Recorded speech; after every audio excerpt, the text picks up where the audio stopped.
जितनी भी इल्म की दुनियाएं खुली, किसने खोली? अली ने। आज दुनिया में जितना अलूम है ये अमीर अल मोमिनीन की वजह से। हत्ता कि यहां तक कि एक यूरोपीय मुफक्कर ने किताब लिखी थी दी आंट। उसने 20 साल रिसर्च करके चींटी पे किताब लिखी। बाबा जी 20 साल वो जंगलों में, सहराओं में, मैदानी इलाकों में वो चींटी पे रिसर्च करता, किस इलाके में कौन सी चींटियां रहती हैं, रंगतें क्या हैं। उसने 20 साल अपने जाया किए। 20 साल के बाद उसने इतनी मोटी किताब लिखी और सिर्फ चींटी थी। किताब मार्केट में आई, लोगों ने उस किताब को देख के हैरानगी का इज़हार, यार ये बंदा इतना बड़ा रिसर्च स्कॉलर, ये 20 साल सिर्फ चींटी पे देखता रहा। नजफ के एक तालिबे इल्म ने उसे अमीर अल मोमिनीन का एक खुतबा भेज दिया। बाबा जी सदात बैठे, उसने वो खुतबा पढ़ा। खुतबा पढ़ने के बाद उसने मेरे सर पे हाथ मार, काश मैं अली का ये खुतबा पहले पढ़ लेता, मेरे 20 साल जाया ना होते। मैंने तो इतना बताया कि चींटियों की नस्लें कितनी हैं, ये सदियों पहले बता गया कि चींटी के जिस्म में रगें कितनी है। मैंने 20 साल लगा, मेरे 20 साल लगे और सिर्फ इतना जान सका कि चींटियों की नस्लें कितनी। सदियों पहले मुसलमानों में कैसी शख्सियत भी थी जिसने यह भी बता दिया कि चींटी के जिस्म में रगें कितनी।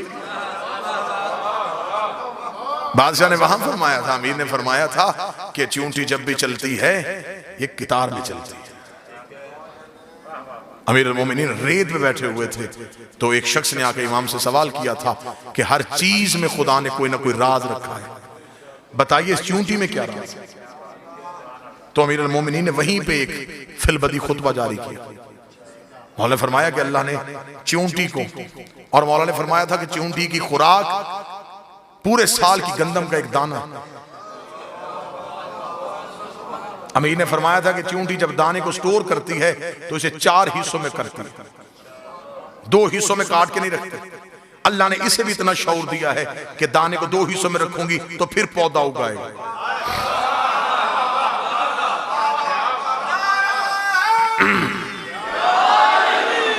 अमीर फरमाते हैं कि ये 4 हिस्सों में उसे तकसीम करते हैं।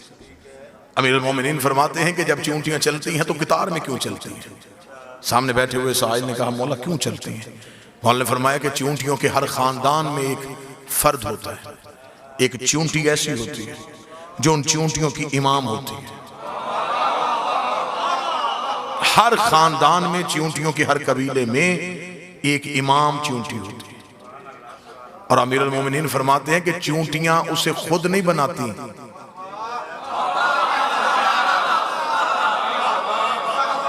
चींटियां भी अपना इमाम खुद नहीं बनाती। मौला फरमाते हैं कि उनके कबीले में एक ऐसी चींटी का इंतजार वो करती हैं जिसके मुंह में खास लुआब अल्लाह पैदा करता है। जब वो खास लुआब वाली चींटी उस कबीले में आए, वो समझ आती है कि अब ये इमाम है। फिर वो जो चींटी जिसके मुंह में खास लुआब होता है, अमीर फरमाते हैं कि वो दाना लेने के लिए कभी भी बाहर नहीं निकलती, चींटियां उसे घर में रखती, उसके हिस्से का दाना कबीले की बाकी चींटियां लेके आती।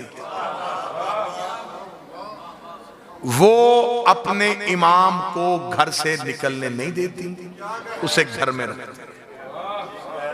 फिर जब मौला फरमाते कि वो जगह की हिद्दत सर्दी की वजह से या गर्मी की वजह से उन चींटियों के कबीले के रहने के काबिल नहीं रहते, क्या वो ज्यादा देर यहाँ पे नहीं रह सकती। और ये भी साइंस भी इसे तस्लीम कर गई है कि जब जमीन पे कोई हरकत आती है तो सबसे पहले ये जमीन के अंदर रहने वाले जो हशरात हैं ये अपनी जगह छोड़ देते हैं, नकल मकानी कर लेते हैं, क्योंकि अल्लाह इन्हें सबसे पहले अल्टीमेटम इन्हें मिल जाता है कि यहाँ कुछ होने वाला है। मौला फरमाते हैं कि जब वो जगह यहाँ रहने के काबिल नहीं रहती तो अब अगली जगह के इंतखाब के लिए बाकी चींटियां नहीं जाती, अब वो इमाम उठता है। अगली जगह के इंतखाब के लिए वो इमाम जाता है। दुख होगा मुझे जो बंदा बैठा जश्न में और ना बोले, हिजरत जब भी करे इमाम करता है। जब कोई जगह रहने के काबिल नहीं रह जाती कि मतलब फिर वो इमाम जो है वो अपनी जगह से हरकत करता है, वो जाता है। अब वो जब जाना है उसने, तो अब उसने अगली जगह, उसे अपने कबीले की स्ट्रेंथ का अंदाजा होता है कि हमारे कबीले की तादाद कितनी है और किस जगह पे हम रह सकते हैं। मौला फरमाते हैं कि वो अगली जगह का इंतखाब करने के लिए जाता है और जहां से वो गुजरता है वो लुआब, जो उसका खास लुआब है, वो उसे फेंकता जाता है। अगली जगह जहां उसे मुनासिब लगे वो वहां जाके बैठ जाता है। चूंटियां उस लुआब को सूंघती हुई कितार में चलती हैं।